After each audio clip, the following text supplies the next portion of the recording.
Regarde bien mon vidéo. Imaginons une équation un peu plus compliquée comme celle que tu vois à ton écran. Ce qu'il faudrait faire au départ, c'est évidemment de réduire ce qui est à gauche, réduire ce qui est à droite pour se simplifier la vie.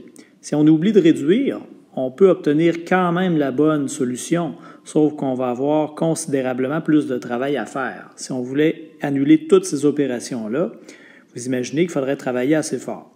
Donc, réduisons ce qui est à gauche. On a une parenthèse donc, qui est multipliée par 2. Notre 2 va multiplier chaque terme à l'intérieur. Commençons par ça. Donc, 2 fois x, 2x. Et 2 fois moins 5 qui donne moins 10. Le plus 7x moins 3, pour l'instant, on va le laisser là. On va faire une opération à la fois. De l'autre côté de l'égalité, notre 6x est divisé par moins 2 ici. Allons-y avec ça. Donc, 6x divisé en moins 2, signe contraire, résultat est négatif. 6 divisé en 2, ça fait 3. Et le x était déjà là. Même chose pour le moins 8, qui est divisé lui aussi par moins 2. Donc, deux signes pareils, ça nous donne un résultat qui est positif. On va mettre notre plus. 8 divisé en 2, ça nous donne 4. Donc, on a plus 4.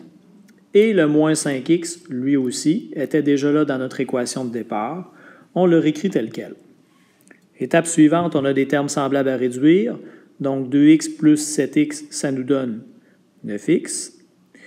Et on a aussi moins 10 et moins 3 qu'on additionne ensemble pour obtenir moins 13.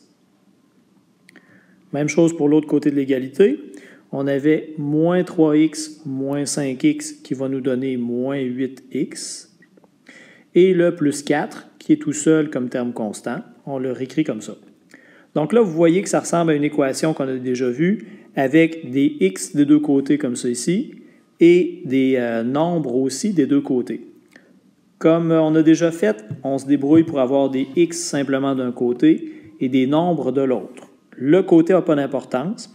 Il faut simplement choisir un des 4 termes ici duquel on va se débarrasser. Allons-y, par exemple, avec le moins 13 pour commencer. Si on veut se débarrasser de ça, ça nous prend l'opération contraire, donc 9x, 9x ici, moins 13, c'est ce qu'on avait. On va ajouter plus 13 à gauche, à condition, évidemment, de l'ajouter aussi à droite. Donc, moins 8x plus 4, c'est ce qu'on avait. On ajoute plus 13.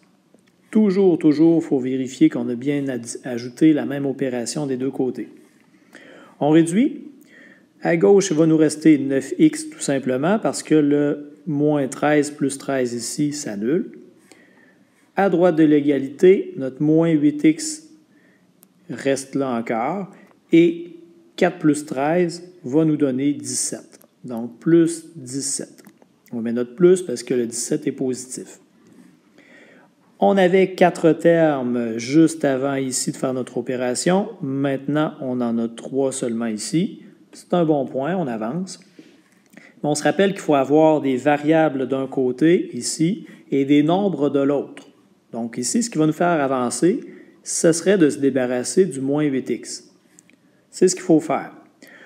Donc le contraire de moins 8x, ça va être plus 8x. On additionne 8x. Mais encore là, toujours, on l'additionne des deux côtés de l'égalité. Ici, à droite, on va ajouter aussi 8x.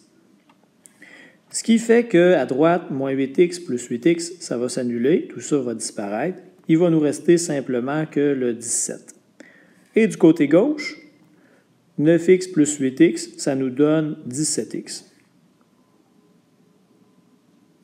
On approche de notre solution. Il reste simplement qu'à se débarrasser du 17 qui multiplie le x. Opération contraire, on va diviser par 17 de chaque côté, diviser par 17 à gauche, et diviser par 17 à droite. Ce qui fait qu'ensuite, ici, notre fois 17 divisé en 17 va s'annuler. Il va nous rester x simplement d'un côté. Et de l'autre côté, 17 divisé par lui-même, ça nous donne un entier. Donc, x est égal à 1 dans ce cas-ci.